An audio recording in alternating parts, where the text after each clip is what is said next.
Yeah, it's rolling. All right. Ladies and gentlemen, Outside Pod. welcome back. Episode 7 of The Outside Punters. Podcast. We're gonna give you all. We're gonna give you it all. This is raw, unfiltered. Hope you guys enjoy the breeze in the background. They'll be hearing Yeah. it. Let us know how that sounds. If it sounds bad, just let us know. Yeah, I mean, I'll know before you guys because I'm editing it. So, For sure. but this episode will probably go out regardless. You guys are gonna see the good, the bad, the ugly. So For whatever sure. this pod ends up being, hope you guys are here for it. Oh yeah. But we're No, that's a good thing too. I mean, I think that's where you grow an audience. You get people to really stick behind you and say, "Yo, like I like their content. I like what they're talking about.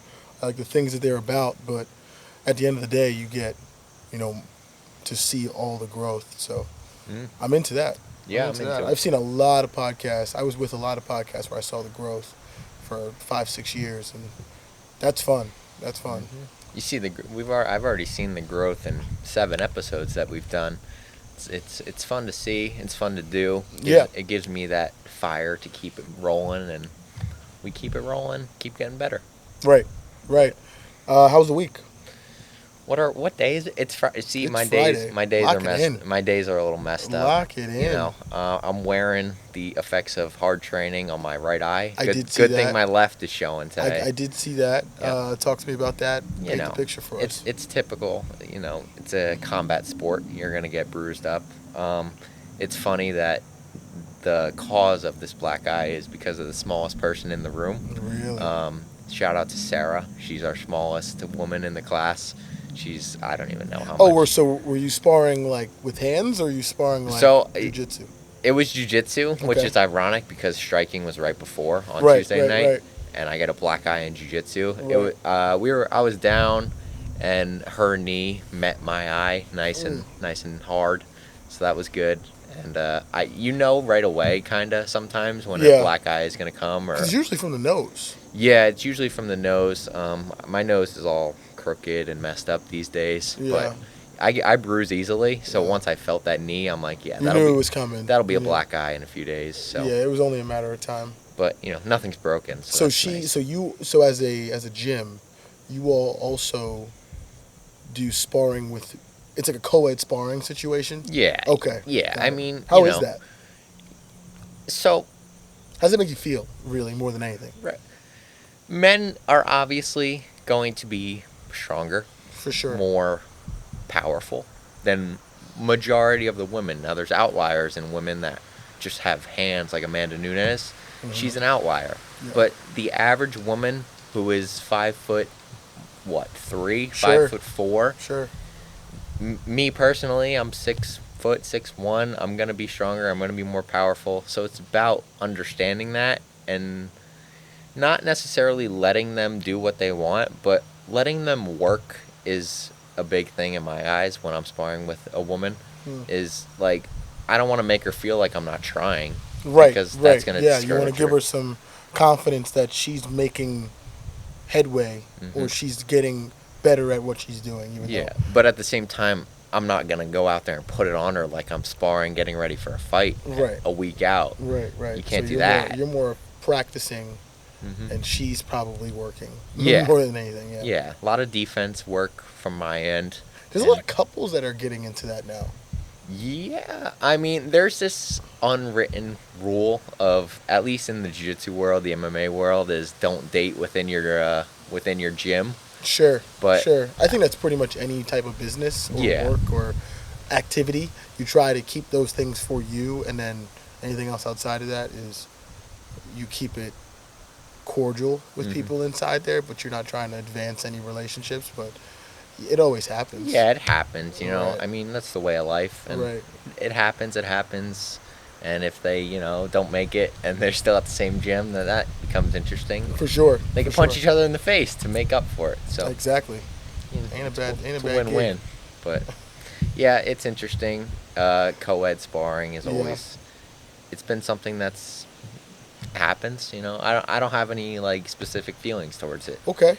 I do it and I try and get better. I try and get them better too. Right. 'Cause we're a I team. could see that. It's interesting now. I guess that's like more of a. It's not as divided because like at least my age or people above me, I think they would think that was like extremely weird. Really? Yeah, I do. Oh. I feel like that's a because you clearly understand exactly what you're saying is what I think everybody else is thinking. Where it's like she's clearly not stronger than you, but it's not that she's not capable. She just can't do it against you. So you have to like essentially let her win in a lot of ways, or at least let her take advantage of certain things that maybe she really can't take advantage of in against any other man. So that's an interesting thought too. Like you guys at your age are so much more inclusive in things. Like I'm not sparring a woman. You're not? No. Really? No. Okay. I'm That's not sparring a interesting. woman. I didn't know. See, like, in my head, I just thought that that's a normal thing in my eyes. It's like, yeah, I think you guys are like, I'll have no problem sparring with a woman because, well, at least because I understand what I can do and how to control it. An untrained person, I don't suggest sparring a woman. An untrained man, I don't suggest sparring a woman. yeah. Because Yes, they don't know, they yes, don't understand. yes. They don't understand their power. They don't understand their weapons. Yeah. But, if you're trained, you have experience, I think you should. Yeah, that's interesting. That's interesting. Like I wouldn't. I guess it's different for like softball and baseball, but like I wouldn't pitch against a softball player at like 90 miles an hour, or in general. But like I guess it kind of correlates to that same thing. It's interesting. Yeah, it's an interesting. it is. It's an interesting concept. It's kind of, I think that there's a lot of those. Like a couple of my friends are now in co-ed leagues, like men's leagues and women's leagues now are kind of just joining together to have fun together as a unit. And it's usually like kickback beer league stuff. But for me, I'm too competitive. Oh, me too. I'm far too competitive, which is exactly why it doesn't make any sense to me why you would spar a woman. But I get that though, because of you know your skills. It's like I'm trying to win though. Yeah, I'm too much of a winner for that. At least when you're getting punched in the face, I can understand. Well, at least I can understand the competitive edge. I don't know. My mindset nowadays in the gym, at least when I'm not training for a fight or training for a competition, is I'm there to have fun. I'm there to learn, and I have no problem losing a round of sparring or getting my arm taken. Because at least Sarah specifically, she will take your arm. Like in jiu-jitsu, I can't not try and let her work. She will rip my arm off. She will choke me out. Yeah. She will choke out 99% of men in jiu-jitsu if she had the chance with ease. Untrained men? Untrained. Okay, yeah, untrained men. An untrained man, she's going to fuck up if she gets a hold of him. And I'm confident in that statement that I make. Yeah, shout out to Sarah. Yeah, she's Sarah, get on the podcast ASAP. Yeah. We'd love that. She's a beast. Everybody in there is a beast, If you train, you're pretty much a beast. Yeah. That's the way I look at it. What else is new? Not much, going through the days. I was thinking, heavy breeze. I hope that sounds okay for you guys. I hope it sounds all right. But we'll work through it. I had something, though, on my side. I get home yesterday.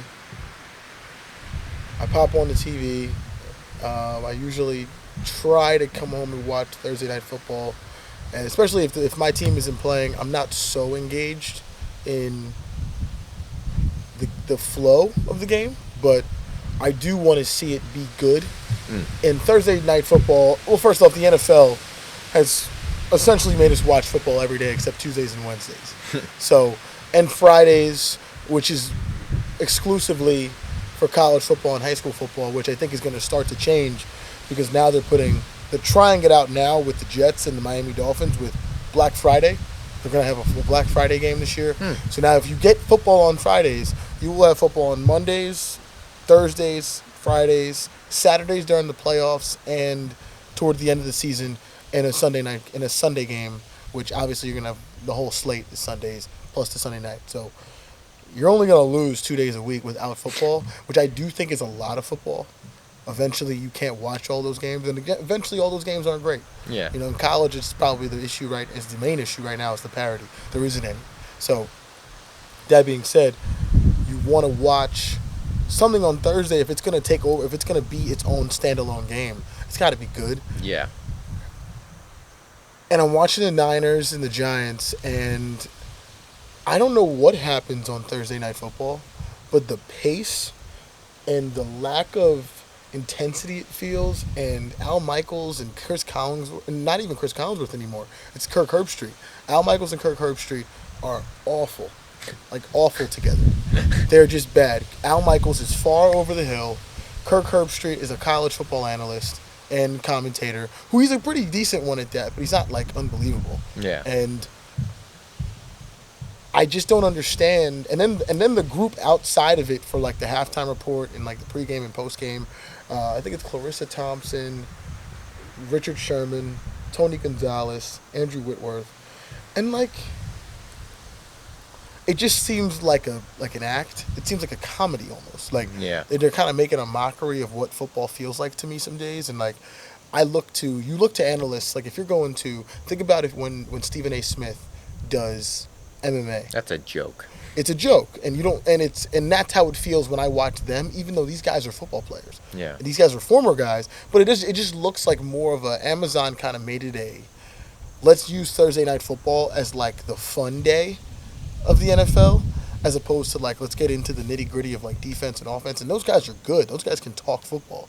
I just don't know why they don't do it on Thursdays. Like it Yeah. seems like a kickback almost, and I'm like I'm looking for this to learn something each time I watch, and for some reason they're just not doing it. And it's something about like I guess Amazon gets to pick the people that they want. Same thing with like Fox College Football, Big Noon Kickoff. It's got Matt Leinart, Brady Quinn. It used to have Reggie Bush, but he's going through a dispute right now with USC and getting his Heisman back. And then there's Mark Ingram now, who's awful. He needs to get off of TV like tomorrow. Like he's terrible. And it's not that he's a bad guy. I think I actually like Mark Ingram. I just don't think he's good on TV. And then you got Urban Meyer, who is, I mean, I've got tons of opinions on Urban Meyer. Oh, boy. I'll leave those that's a different day. Different story. Great coach, but that guy is off the wall, to say the least. So is the Thursday Night Football problem a people problem, or is it an Amazon problem that needs to be solved? It's probably the Amazon problem, honestly. Like Apple TV. Apple TV took over the baseball thing, and the MLB signed a huge contract with them. I think it's like $40 to $50 million a year, and it could be more than that that they're getting from the MLB for the next like 4 to 5 years. Don't quote me on that, but it's probably something bigger, to be honest. And it's awful. It's an awful product. And Apple TV's good because I think the quality of the game when they watch it, it's like everything's in like 4K and stuff. And, Yeah. but the announcers are bad. Announcers are bad. Like, and that's part of the experience. I know people say that, and that's why I think people argue for the announcers all the time. Like, they get really upset when like Joe Buck and Troy Aikman, they don't like them, but they have to listen to them because it's part of the experience. And if you guys don't like them, then you definitely aren't going to like most people because like they're really good. Yeah. Like, Joe Buck and Troy Aikman are actually very good for what they do. Right. They're getting worse because of how long they've been doing it for. But and then it got me thinking. That's counterintuitive, by the way. Explain. Getting older and doing something longer, you would think you would get better at it as time goes on. Yes, but I think there was a certain period of time where I think that they dominated, where now they're not as good at it because of their inflection, their tonality. I don't think that they have the same intensity about it, like when they're speaking on it. So it's just like seeing something that you've seen 1,000 times, right? It's like seeing the same movie. That's them every single Sunday. That's them every single Monday, especially if the quality's not good. So if they don't get something that happens new inside the movie, then it's never going to feel better about it, right? So like those Monday night games aren't even that great anymore either. Like some of these games that are supposed to be better, the Pittsburgh Steelers and the Browns played, and then there was the Saints and the Panthers, Saints and the Panthers were the second game on a different channel. Huh. So they're doing like, they're trying this thing out too, which they've done in the past with the 2 Monday night games in a night, which like, I get what they're trying to do. Like they're trying to appease all the fan bases. Yeah. But something about Monday Night Football usually feels special.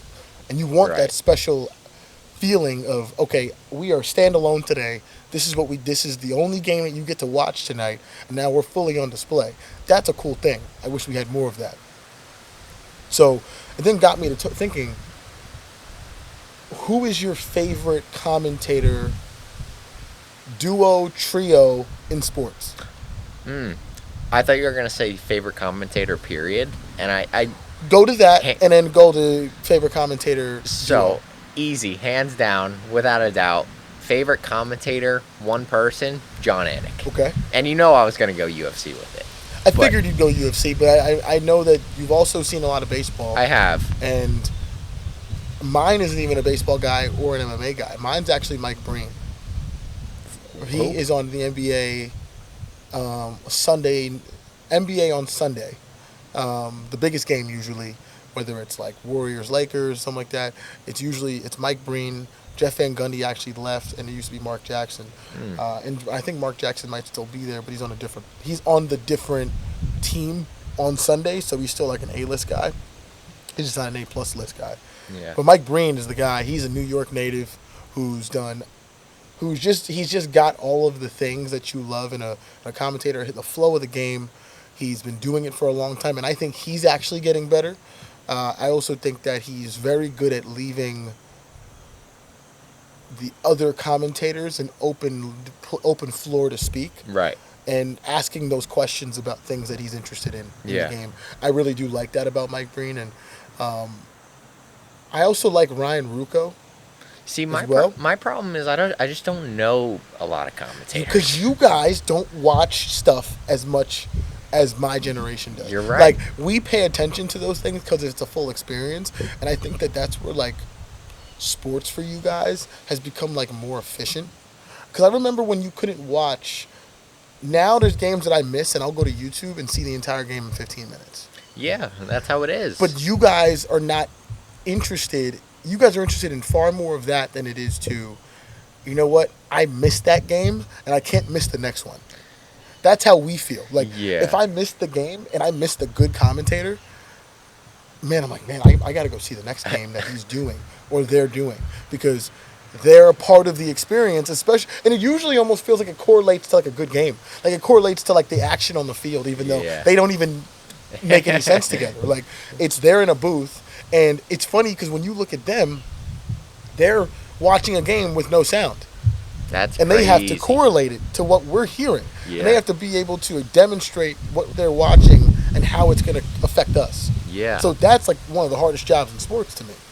Yeah, I mean, it's just the pace at which we came up and how we were raised, and we always had the YouTube highlights. So it's just been ingrained in our brain to be like, well, I missed the game. Let me go see what happened. Instead of, oh, I missed the game, I have to see the next one, which is your mindset. Well, that you just I have to go see that game. It's important for everybody to see that game because it's a part of the culture itself. Like, it's a part of what we exist, how we exist, and what we're able to talk about. Because you can't talk about a game that you only saw for 15 minutes. You're right. There's so many things that happen inside of it. So, like, when someone says that, like, a fighter lost on a decision or a fighter got knocked out, right? Like, if you heard that Kamaru Usman got knocked out by Leon Edwards, you'd have to go and watch that whole fight. Mm-hmm. Not just the last 3 minutes of that fifth round, and then you saw him and it's like, oh, well, he probably got knocked out because of these particular things. He probably wasn't winning the fight. Yeah. And that's where, like, I guess it's probably in MMA it makes you feel like that way, but Yeah. in other sports, for me, it's like, man, there's so many things that don't tell the story, Mm-hmm. you know. So that's why it's you have to go watch so you don't create bad narratives. Yeah. But yeah, I think part of your generation too, and I was thinking about this the other day too, is you guys try to do so many things efficiently, which I appreciate a lot. Yeah. Everything's efficient. It is, and it has to be today. You can't not be efficient because you'll just get lost in the background. But it depends on what you're doing. In my opinion, it's everything. You have to be as efficient as possible to make it through in today's day and age. And explain why. Because it's interesting you say that. I don't know if I can pinpoint an exact And why. let's explain efficiency though. Like, what does that mean to you? It's doing what you need to do without all the extracurriculars. As in, Okay. what's an analogy that's simple? You go to the grocery store and you see someone you know. You stop and talk to them for 30 minutes in the grocery store. Now you're 30 minutes behind on your groceries where you could have gone home, done a load of laundry, done your homework, got ready for your job, and all the other things that come with it. Now that's a simple analogy, and it's something that I think most people can understand because Hmm. most people go to the grocery store. But it's just the simple things that you do in between your priorities that eat at your time. So like I'm all for having a conversation, like and stopping to talk to someone I know. It's just I don't want to drag it on for an hour when I have obligations and priorities that I need to take care of in order to live my life and be productive. I also think that maybe productivity for you guys becomes more daunting than it actually is. So like you could do all those things if you even if you had a 30-minute conversation with somebody. I agree. You see what I'm saying? Like I but that's agree. the difference, right? It's like it's not that you can't do those things. I think you guys are very extreme in a lot of things too with Mhm. the efficiency. It's like if I don't get this done today or I don't get it done in this particular time that I set out for, then it won't get done and then it'll be on my brain all the time. And it's like, yeah, it does, but it's not gonna kill you. Right? Yeah. And that's where you guys lose some of the social interaction, like your age being like the ages of 20 to 23 or 18 to 23, you guys become this you lack the social instinct and the time that you think you don't have when it comes to like investing in others and investing in people. You guys are all about investing in yourselves, Oh yeah. which is great, and that's a good thing. And you should invest in yourselves. But there's so many people along the journey in your life when it comes to like giving them that extra 15 minutes, giving them that extra 45 sometimes, even an extra hour that you're like, man, I wish I had this hour to myself, but there's a reason why I'm doing this hour. Like, Right. there's a reason why I'm still here, and it usually translates to something. Man, I cannot tell you how many mentors, someone in business, someone in sports who I talked to that wanted me to meet somebody that was, man, I'm going to talk to this person for like 2 hours and like I actually have something real to do right now. Yeah. But that real thing was never going to not be there. Right. And so, and if it's really that important, you probably wouldn't even be in this place right now. So that's where you're going to learn that. You're going to No, absolutely yeah. learn that. And I had a moment like to the T of this exact scenario. Hmm. I was at the gym a week or two ago, and the gym is my place. Like that's my almost. I don't know if it's my number one, but It's my favorite. It's my favorite place. other It's gym, MMA gym. so But same yeah, thing. Like same thing. they're Yeah. like the normal gym where I can get after it and focus on myself and really dive into stuff that challenges me. Hmm. Yeah, like I'm in. Yeah. That's my So spot. that's my top three priorities that I have. But it was a nighttime training session. It was getting a little late. I was at the gym, and my coach, Coach George, he's one of our new coaches. Hmm. He trained with like Sean Brady, Paul Felder. He is an animal, might I add. But that's another topic. But he's good at talking. Like Hmm. he's a talker. He'll talk for an hour, no problem. And he went off on a story one night after training, and I'm looking at the clock. I'm like, oh man, I gotta do this homework assignment. It's due at midnight. I gotta get home. I gotta shower. I gotta eat. I gotta do this and that. And that the whole time the conversation was going, I'm like, man, like You weren't even in it. I gotta look for a way out. Right, right. And then I caught myself probably halfway through that conversation thinking about that, and I brought myself back. I'm like, okay, the homework assignment will get done. It'll Absolutely. find its way done. I'll get my shower. I'll eat food. I'll do what I have to do. Let me talk to him. Let me have a conversation with him and hear him out instead of thinking about leaving. And Because you're not present. I know, and That is like the main thing of the age group below me is they lack presence. They lack being aware in the moment, and that's like yeah. a difficult process. And I definitely felt bad afterwards. Because I got in my car. I'm like, man, I should have just He was you probably know. dropping gems on you. For No, like, he does, and I heard him, but there's a difference between hearing and comprehending. sure, sure. But like I heard everything he was saying, and he does drop gems. He's good, but I'm glad at least for that latter half of the conversation, I was able to bring it back, be there, talk to him, understand. But that's just my generation, I think. At least You guys move the around people around me. fast. Yeah, we And do. you move around fast to be efficient, but sometimes if you're not that efficient and you're still moving fast, then you guys get chaotic. You're right. And that's where you will look at the world like the sky's falling. And it's Yeah. like, the sky ain't falling, guys. Like, you're going to be okay. Like, I promise you'll be okay. Usually you're better than okay. And then you look at the situation you're in, you're like, it's not even that bad. Yeah. Like, and that's where I do talk to even my college guys or my high school guys, and you guys are high strung, man. High strung. What do you mean high strung? High strung in the way of like you're wound pretty tight in the things that you're doing. Where like if it goes awry, then your whole plan is off. And it's like people my age and above, and just from just like experience too. And it doesn't mean that your people aren't like that, and that you guys can't change to become what my age group usually is by and large, and above those people too. Like just because like there's people my age group and above who are also wound tight and are also like if the plan goes awry, then like there's nothing else for me to do. I'm going to go crawl into my shell. Yeah. That being said, that's where I think there's a lot of plan B's and C's and D's of like, okay, if this doesn't work, where's the solution? Whereas if this doesn't work, where's the solution? And that's you know that about the way that I look at the world. Like we talked about that the other day. Solutions. How are we going to get this done? How are we going to figure this out? And how can I have another option to figure this out in my brain that I'm working out in real time? So like when you got into that conversation, you could have thought, you know what? I'm going to be locked into this because there's another way for me to get this thing done later. Yeah. Right? As opposed to, man, I wish he could stop talking so I can get a way out of here.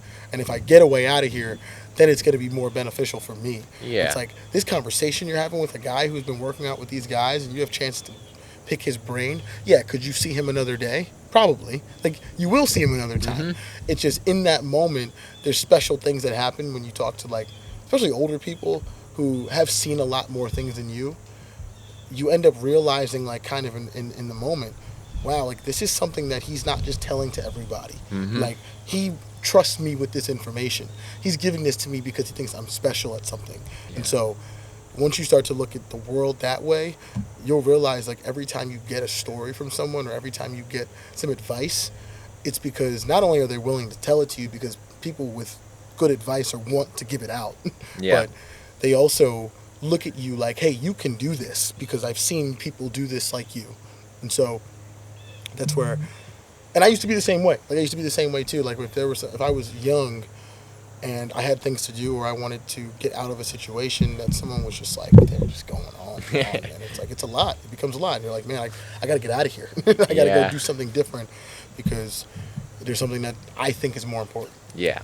It's interesting. It's interesting the way the world works, and at least in the generation I am in, with everything being so quick and being so fast-paced.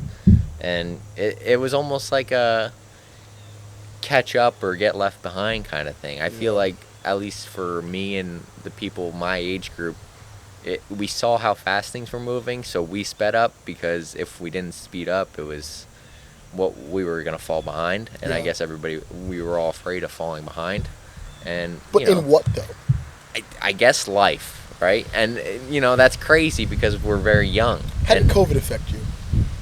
For me personally, it was a big effect. So COVID hit my junior year of high school. March 13th, we got shut down because March 12th was my birthday. Okay. I got my license, went to practice that day. We had a scrimmage scheduled against, I forget who. And then after practice, Coach Malta came up and said, yeah, this scrimmage is canceled for COVID. And then the next day, March 13th, everything got shut down. Didn't go back to school until I was online, I think, until we went hybrid my senior year, I want to say. Yeah. and that was terrible. Like, my senior year of high school was just not very enjoyable Right. in Right. the school aspect, especially being locked in for however many months we were locked in. Going back to school 1 or 2 days a week was just not enjoyable for senior year of high school. Yeah. Like, I Yeah. wanted to see my friends. I wanted to see the people I hung out with for 12 years of grade school. hmm And I actually think that you guys, you're at the younger ages now, who had the same thing going on with them. So like the kids who are in 8th grade now going into high school, who are in their junior or senior year. I've actually talked to more kids who I trained. One kid specifically who you know, who said, "I love my classes right now," and I've never heard a kid say that to me.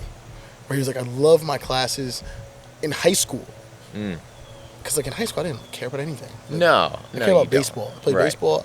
I had a girlfriend, and I was like, that's kind of all I care about. That's right all that now. matters, what, right? What else matters? So, and then, but for him, this specific kid, he's a pretty special kid. He's pretty smart, and he understands a lot about himself and other people. But he was like, I love my classes. Like, it's helping me gain a ton of knowledge and the stuff that I want to learn, and I'm really into it. I'm very focused, and I'm emotionally and mentally invested in this. This is what he said from the horse's mouth, and it was so fascinating for me to hear that, because I was like, you don't get that. But I also think that being inside was a major correlation to since you were inside, being out into the classroom with friends and people that you can learn from. They're not taking it for granted anymore. No. At least some. I think the majority of kids will still always take it for granted because they don't realize what school actually means. Yeah. And so, which we can get into that, but school is essentially just a place for you all to be.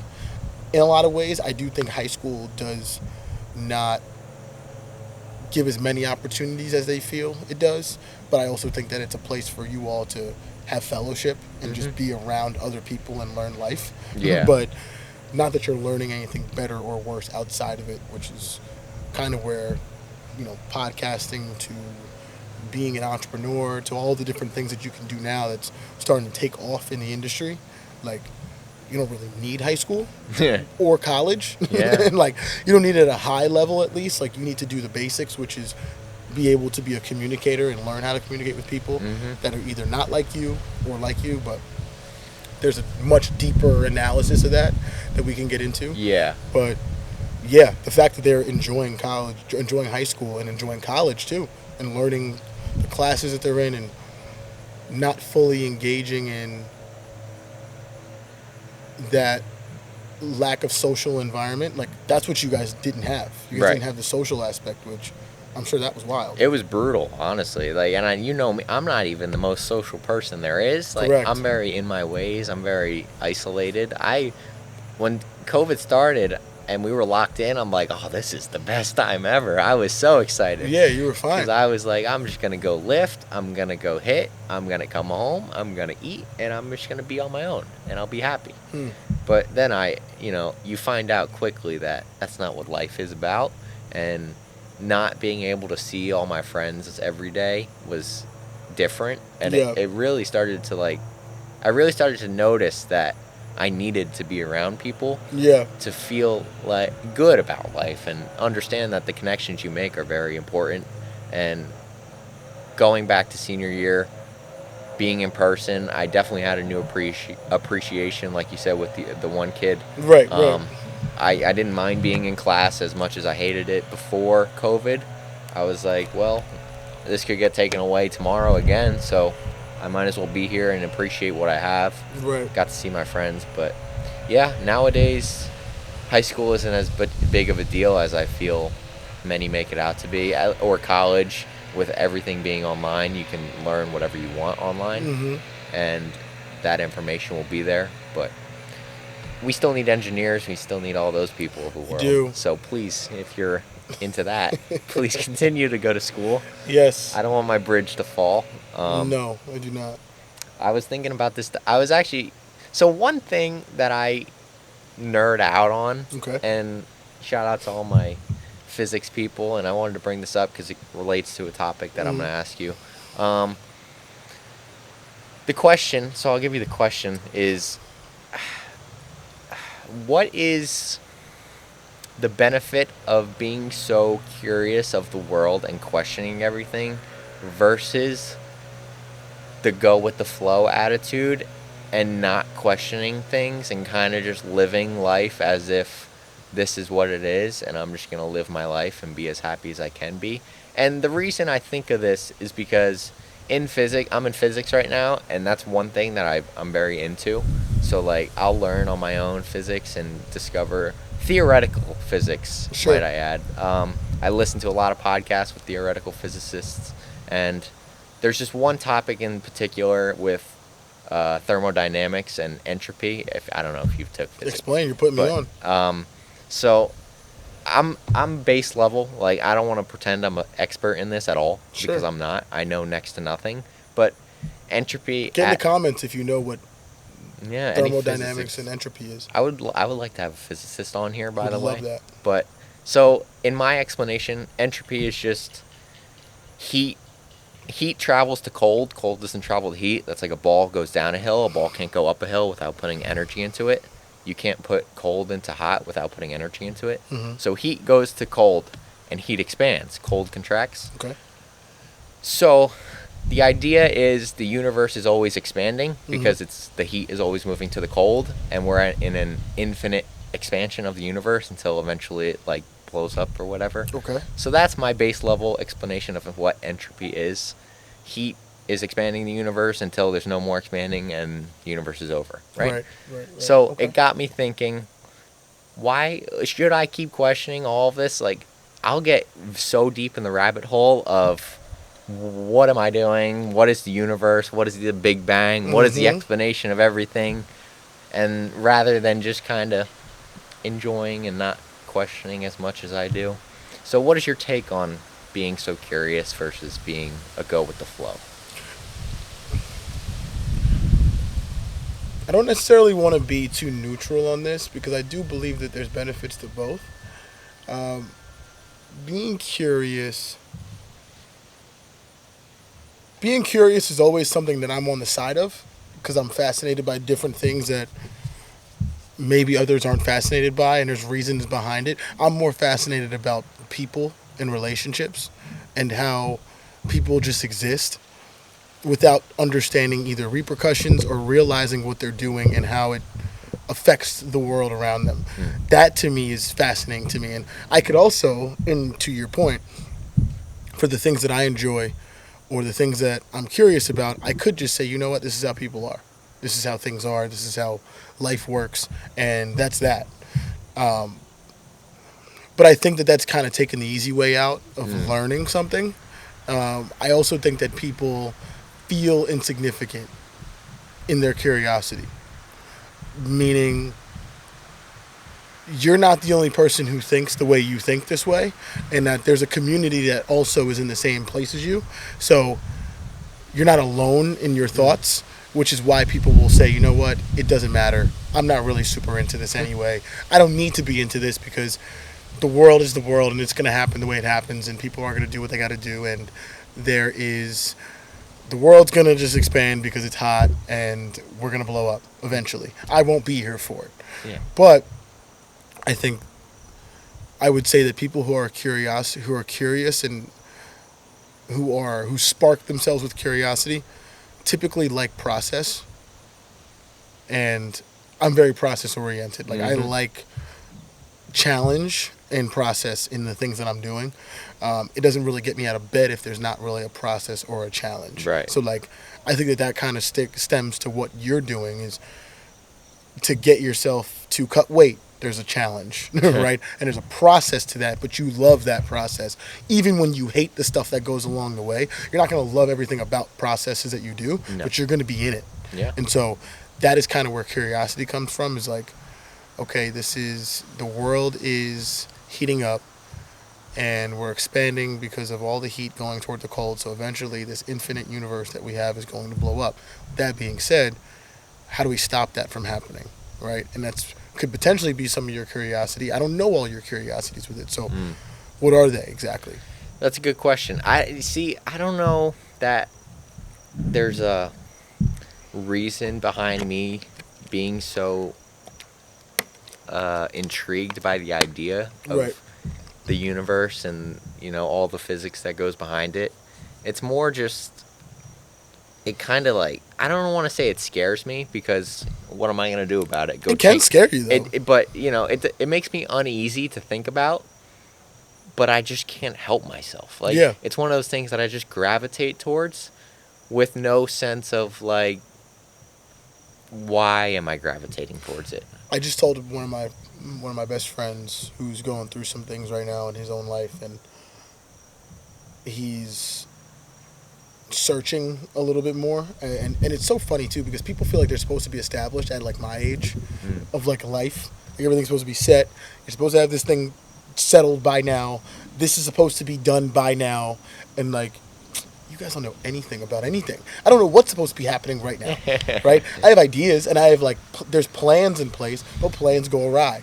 People go awry. So like you're not just supposed to be right now in a place that you can't predict. You know what I mean? Like you don't know what's gonna happen tomorrow. You don't know what's gonna happen today, and that's not like a philosophical thing either. That's just a real thing. Like I don't know what's gonna happen. You don't know what's gonna happen at your training the next couple days.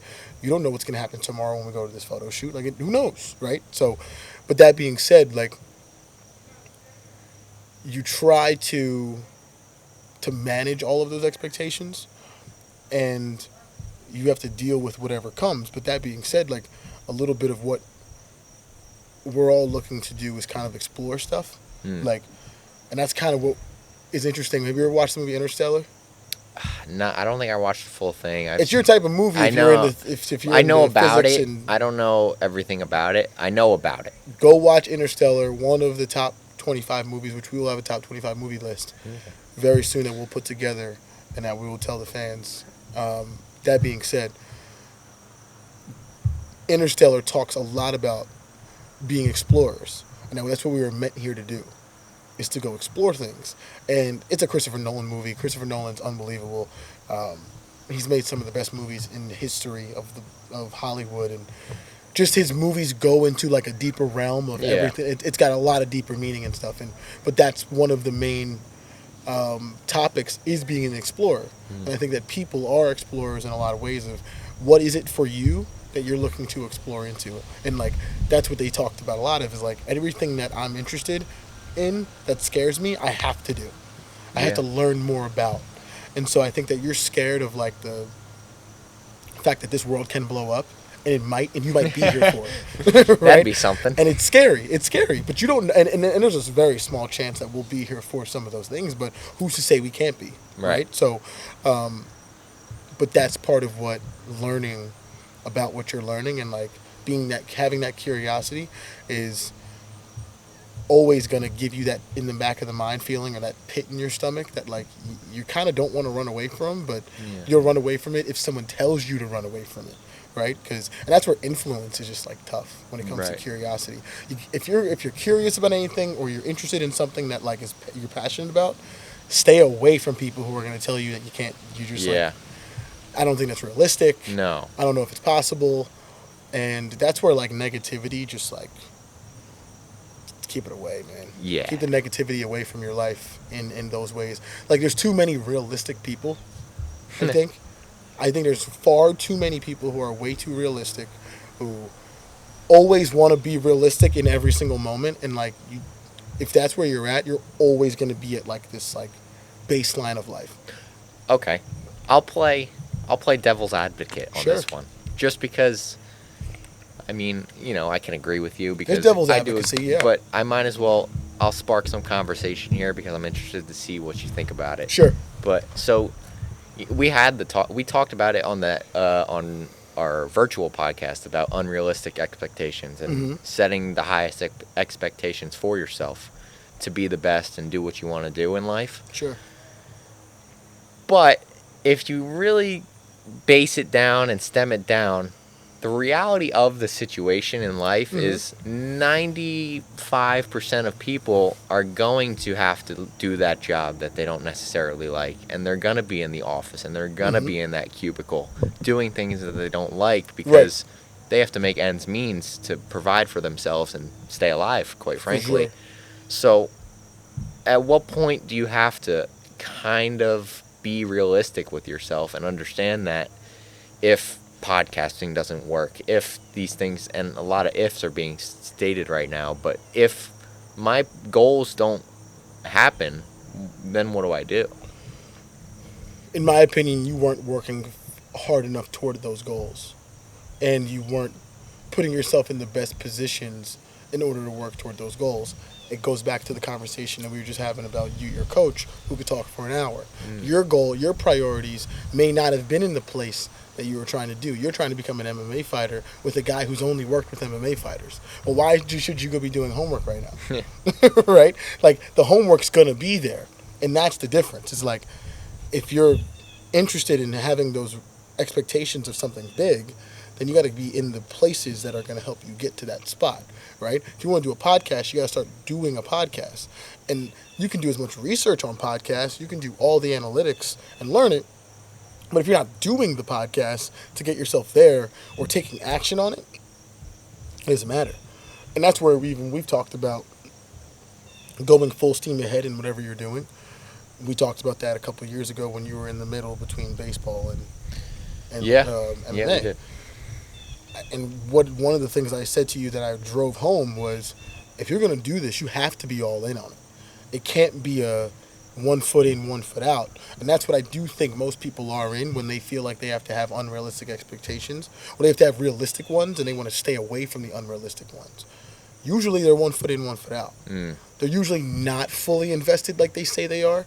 And that's where, when you talk about, I was watching Diary of a CEO, one of my favorite podcasts, and he talks to just really fascinating people. I gotta get the guy's name. I always forget it.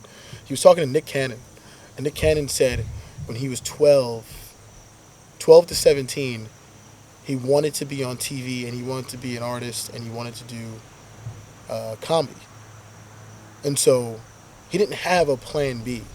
He had a plan A, and that was it. And if that was the only goal that he had to just do that. So that's all he did.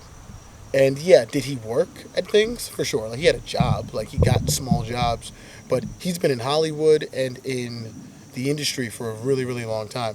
So to get where he wanted to go, he had to just start doing the things that were going to get him where he needed to go. So he was writing on small films. He was writing music. He was writing comedy. And he started getting on, like, Def Comedy Jam. He started getting on Nickelodeon, all these different places that were going to give him the shot to be what he wanted.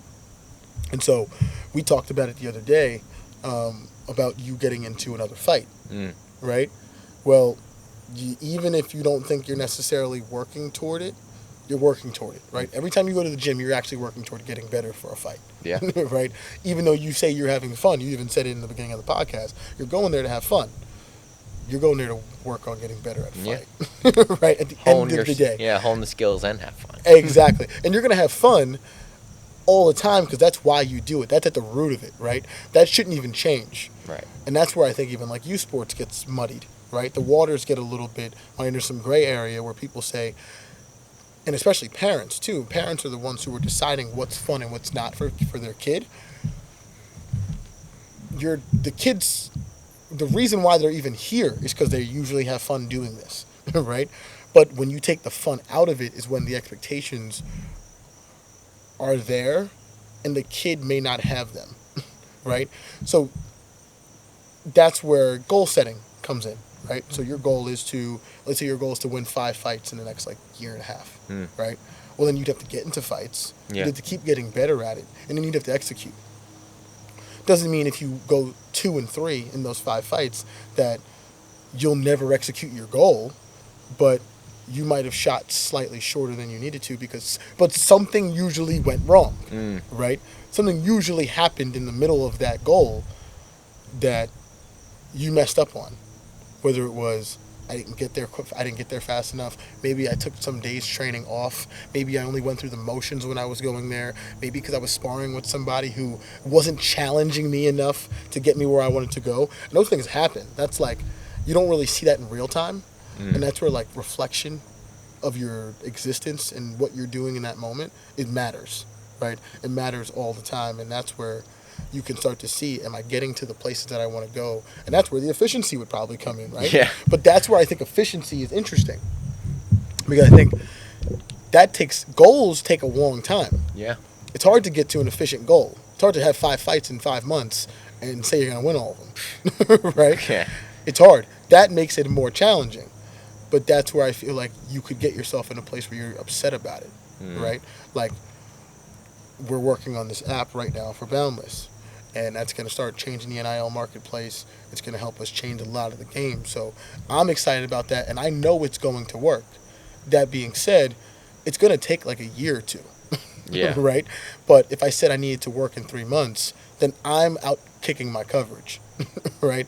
I'm getting myself into an unrealistic expectation that I don't even have the ability to get to. Right. Right? That would be me not even working towards something that's going to help myself. I'm only going to burn myself out trying to get to that spot. Yeah. So, to that, you say? Well, There's a lot there. Yeah, there was a lot, and kind of the one that stuck out to me, because I was just talking to this about a close friend of mine, is execution.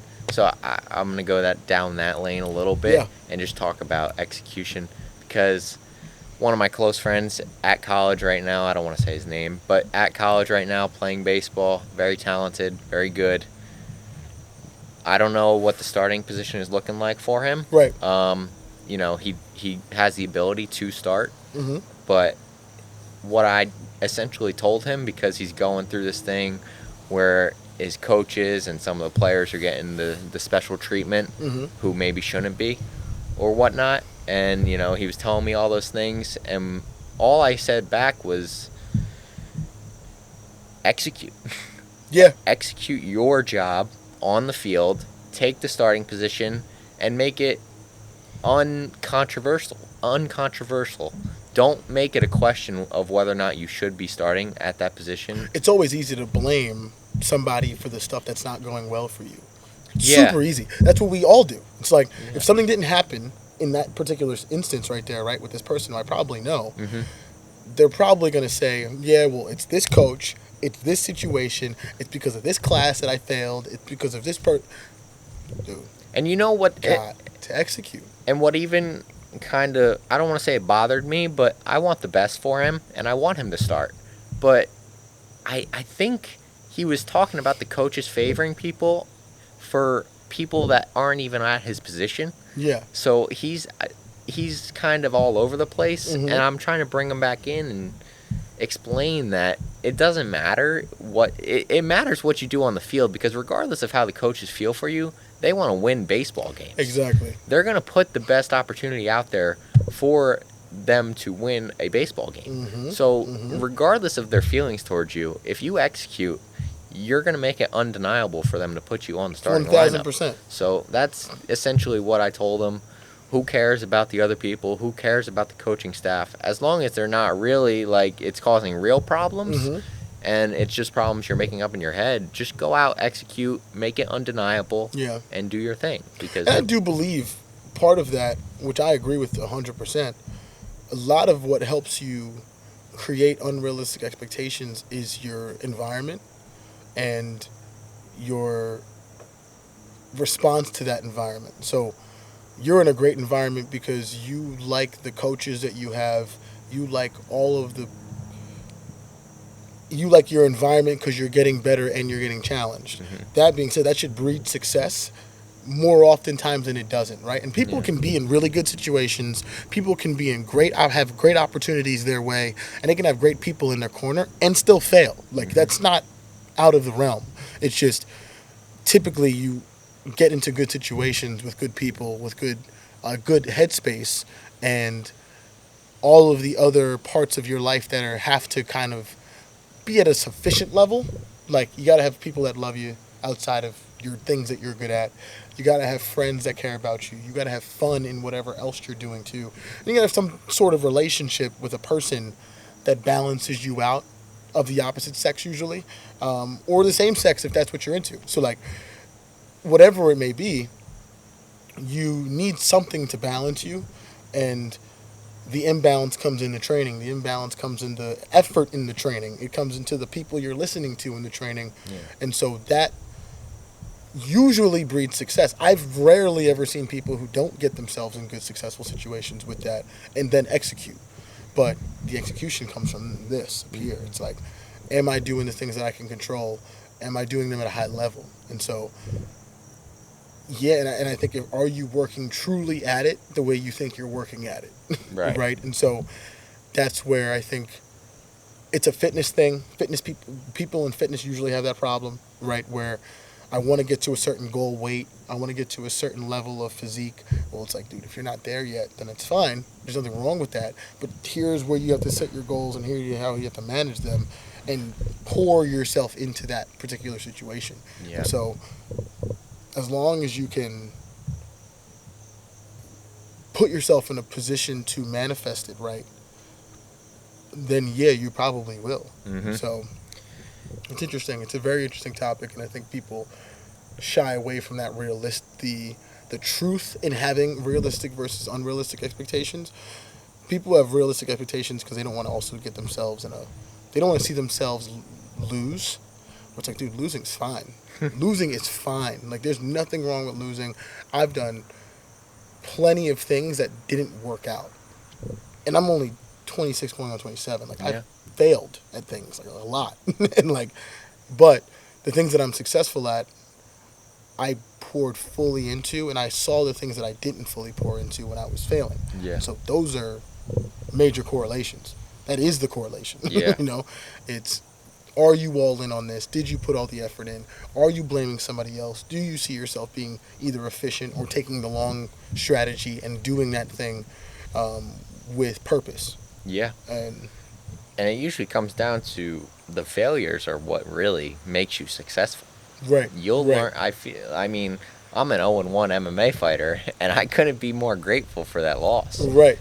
I went into that a completely different person than I left. Yes. And yes. It was fortunate that I didn't actually take any damage in that fight, and I still lost. But so I came out unscathed and with a loss, but that loss was one of the best things to happen in at least in the fighting realm for me. Mm-hmm. So it usually happens that failures make you more successful. They do. But yeah, so that was interesting. Wanted to go down that execution route because I like that. It was on the topic. I was just talking about it today, so it was convenient. But anything this weekend you got going on? We got that photo shoot you mentioned. We do. New client. I think there's a fight card. Oh, Rafael Fiziev versus Gamrot. Yeah, Gamrot. That's a fun one. Fiziev, I love Fiziev, man, and his Muay Thai. He's one of the only Muay Thai one of the only straight Muay Thai guys that have been successful in the UFC specifically, mm-hmm. and it's so fun to see. Now, what's the difference between Muay Thai and? Well, obviously, I know jiu-jitsu. Mm-hmm. I'm still learning a little bit of I want to learn a little bit more of the karate side because Stephen Wonderboy Thompson is like so interesting with that. So interesting. He's talked about it a lot on his podcast. And then there's Muay Thai, and then there's kickboxing. Yeah. So, explain a little bit of Muay Thai for the people who don't really know what that is. Yeah. So, Muay Thai in the name comes from Thailand. I think it actually originated somewhere else and then transferred over to Thailand. But there's Muay Thai, there's Dutch kickboxing, there's traditional kickboxing, if you want to call it. People make their own styles, but just to compare Muay Thai with the traditional kickboxing that you see with like Adesanya and those guys who are pretty traditional, Muay Thai is very upright, so they're standing almost straight up compared to an Israel who's very wide, or Stephen Wonderboy Thompson with the karate stance that's very wide. Why is it wide though? So a lot of Muay Thai is dependent on checks and check and kicks because their kicks are like baseball bats coming at you. Gotcha. So they need their lead leg to be as close to them as possible because the more wide you are, the harder it is to get the leg up to check.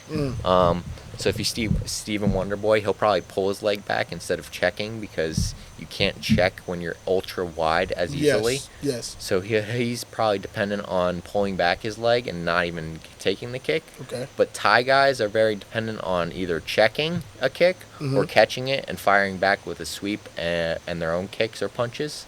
They're also very heavy on the elbows. Got it. The Muay Thai clinch is one of the most dangerous positions to be if you ever get there with a Muay Thai guy. Yeah. If you get there, I would suggest get out and run for your life, Okay. because you're going to get eaten up with elbows. You're going to get knees to the body and feel like you just got stabbed, and they're going to beat you up in the Muay Thai clinch. So part of standing upright in Muay Thai is for the Muay Thai clinch as well. So if they get their kick caught when throwing it, they're more prepared for the Muay Thai clinch. They call it the plum, where you go over his head. Compared to the traditional kickboxing, which is less dependent on checking kicks. Yeah. They still will, but in the glory style, glory, Yes. the glory kickboxing, they're more traditional with the Dutch, where they'll eat the kick Mm-hmm. in order to get their hands going and their combinations going into a kick. Got it. So if someone throws a naked leg kick at a glory kickboxer, he'll more than likely just kind of eat the kick and fire back with 3 punches and a kick of their own, compared to a Thai guy who's going to check the kick and probably return with 1 heavy kick of their own Got it. in return. So that's kind of the baseline differences. Similar to other Muay Thai guys is what would you call Justin Gaethje? No, He's a kickboxing he's guy? more of a kickboxer. If you saw the Justin Gaethje versus Rafael Fiziev fight, Yes. that's a classic traditional Muay Thai versus traditional kickboxing. Mm-hmm. Fiziev was just standing straight up, not really worried about a takedown, blasting his kicks at Justin Gaethje, Okay. eating a few if he had to in order to get off his own. Mm-hmm. Justin Gaethje was more elusive, trying not to get hit as much, Okay. land his combinations when he saw, and avoid kicks in order to land his own. Okay. So who are the top 3 Muay Thai guys in the UFC right now? In the UFC, ooh, that's a tough one, because there's not many of them. That's what I'm thinking. Because of the way you're describing it, it doesn't sound like I've seen a lot of guys who No. do Muay Thai. It's very hard to pull off. There's, like, Rafael Fiziev is one of the only ones, because his takedown defense is just so good. Yeah. But a traditional Muay Thai guy is getting taken down very easily, Yeah. because they stand so straight up. Mm-hmm. I can't even, off the top of my head, I can't even think of, like, people well known that have been successful with the Muay Thai. If you watch Rod Tang, he's in 1 championship. He fought Demetrius Johnson in a hybrid fight. Okay. You probably saw something on it. Mm-hmm. But first round was Muay Thai, and you could see Demetrius was very not willing to stand with him, because Right. there was no takedown threat. So Rod Tang was trying to get the finish, blasting his kicks.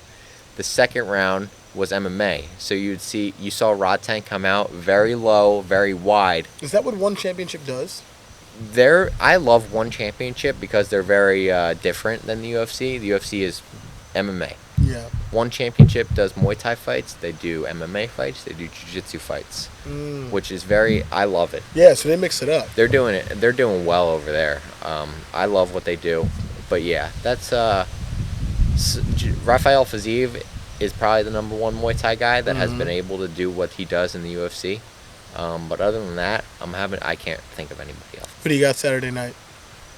I'm pulling for Fiziev. I think he's got the takedown defense for it. Okay. And if he could keep it standing, I think he rips apart Gamrot.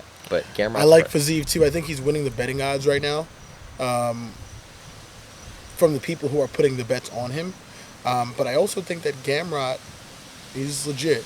He's good. Yeah, I mean, I've bet against Gamrot a few times and have been wrong. So, right. I mean, this might be another one of those times where I'm wrong. Yeah. His wrestling is phenomenal. Betting companies, get involved with what we're doing here as well. We've got a lot of things that we'd like to bet on: MMA, boxing, baseball, football, basketball, you name it. I'm a big betting man. So put your platforms on here as well. Yeah. I could talk MMA for days, or sport. You could talk football probably for days. I could. And we can both talk for baseball. So. Absolutely. But yeah, I'm pulling Fiziev on Saturday. I think he's gonna get it done. Okay. Anything else you got? No, I got nothing. I thought that was a good one. I thought that was a pretty good. As long one as the well. audio holds up for you guys. As long as it holds up, as long as you sound pretty good. That was episode 7. 7. That was 7. Episode 7 of A Puncher's Chance. We'll see you guys in the next one. Like, comment, subscribe, and we are on a lot of more podcasting platforms. Yes, go listen to Boundless Sound as well. Go listen on SoundCloud. Go listen to our music podcast with my brother Trent and I, both the owners of Boundless Ventures. We do a playlist where we play our favorite songs, some recent ones, some new ones, and just songs we genuinely like. And we shouted out a Puncher's Chance on here as well. So, Hey. yeah, man, we're trying to get on every platform. Yeah, we're getting on more platforms here, so check your platform. We're not on Apple Podcasts and Google Podcasts; those are coming soon. But other than that, Guests coming soon as well. Yeah. So stay tuned for fun stuff. But we'll see you guys in the next one.